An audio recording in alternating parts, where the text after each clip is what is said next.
Perkenalkan, nama saya Persat, guru SMK Negeri 1 Raja Ampat, bidang keahlian agribisnis perikanan air payau dan laut.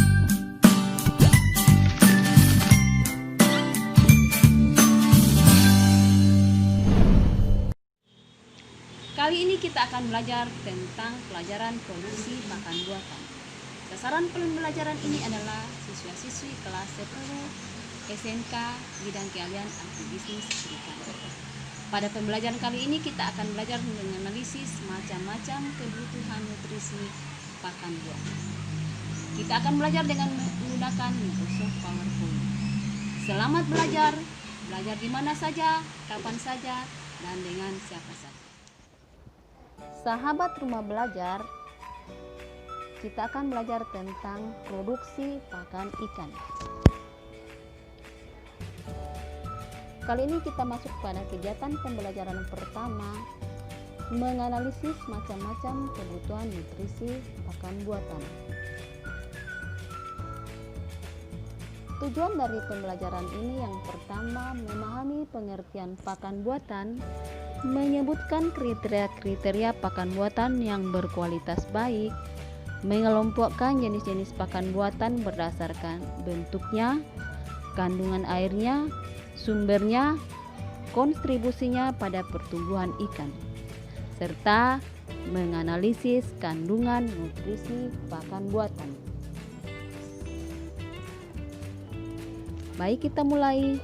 Pakan buatan adalah pakan yang dibuat oleh manusia untuk biota atau ikan peliharaan yang berasal dari berbagai macam bahan baku yang mempunyai kandungan gizi yang baik dan sesuai dengan kebutuhan ikan, dan dalam pembuatannya sangat memperhatikan sifat dan ukuran ikan.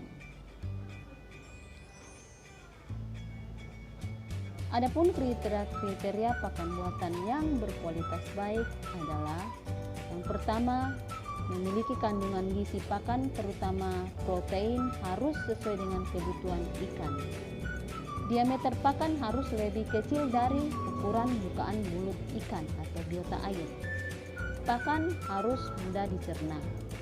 Kandungan nutrisi pakan mudah diserap tubuh. Pakan memiliki rasa yang disukai ikan. Kandungan nutrisi abunya harus rendah dan tingkat efektivitas pakan tinggi. Pengelompokan jenis-jenis pakan ikan dapat dibuat berdasarkan yang pertama bentuknya, berdasarkan kandungan airnya, berdasarkan sumbernya, dan berdasarkan kontribusinya pada pertumbuhan ikan. Berdasarkan bentuknya, akan dibagi dalam beberapa bagian. Yang pertama, dalam bentuk larutan. Larutan ini ada dalam bentuk emulsi dan dalam bentuk suspensi. Biasanya pakan bentuk larutan diberikan pada ikan ukuran burayak yang berumur antara 2 sampai 20 hari. Yang kedua, bentuk tepung atau milk. Biasanya pakan ini diberikan pada ikan larva sampai ukuran benih yang berumur antara 2 sampai 40 hari.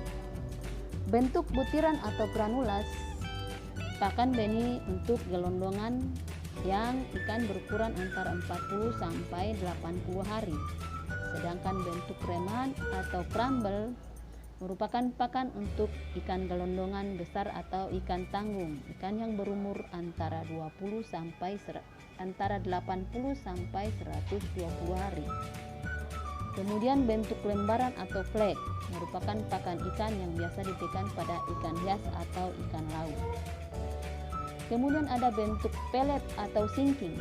Biasanya pakan ini digunakan pada kegiatan pembesaran ikan air tawar ataupun ikan air laut yang tingkah lakunya berenang di dalam perairan. Sedangkan pelet terapung atau floating merupakan pakan pembesaran ikan air tawar maupun ikan air laut yang kebiasaannya berenang di permukaan perairan. Berdasarkan kandungan airnya, pakan dapat dibagi 3. Yang pertama, pakan buat basah, merupakan pakan yang mengandung air lebih dari 50%. Yang kedua, pakan lembab merupakan pakan yang mengandung air antara 20 sampai 40%. Dan pakan kering adalah pakan yang mengandung air kurang dari 10%. Berdasarkan sumbernya, pakan alami dan pakan buatan. Pakan alami adalah pakan yang berasal dari alam, dan pakan buatan adalah pakan yang dibuat oleh manusia sebagai alternatif dari pakan alami. Berdasarkan kontribusinya dalam menghasilkan penambahan berat badan ikan, ada dua jenis pakan. Yang pertama, supplementary feed atau pakan suplemen, merupakan pakan yang hanya menghasilkan penambahan berat badan kurang dari 50%. Yang kedua, pakan lengkap atau complete feed, merupakan pakan yang menghasilkan penambahan berat badan lebih dari 50%.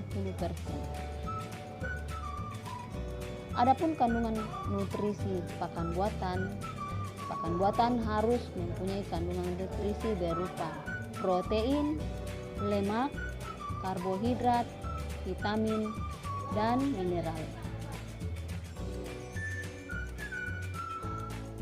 Zat nutrisi sebagai sumber energi pada ikan terdapat kandungan protein, karbohidrat, dan lipid atau lemak yang terdapat pada bahan baku. Protein dalam pakan ikan akan saling terkait dengan zat nutrisi lainnya. Misalnya, protein bersama dengan mineral dan air merupakan bahan baku utama dalam pembentukan sel-sel dan jaringan tubuh. Sedangkan protein bersama dengan vitamin dan mineral berfungsi dalam pengaturan suhu tubuh, pengaturan keseimbangan asam basa, pengaturan tekanan osmosit cairan tubuh, serta pengaturan metabolisme dalam tubuh. Demikian pembelajaran kita kali ini. Semoga bermanfaat. Terima kasih. Salam. Sahabat Rumah Belajar, demikian pelajaran tentang produksi pakan buatan. Sampai bertemu lagi pada video pembelajaran berikutnya. Salam Rumah Belajar.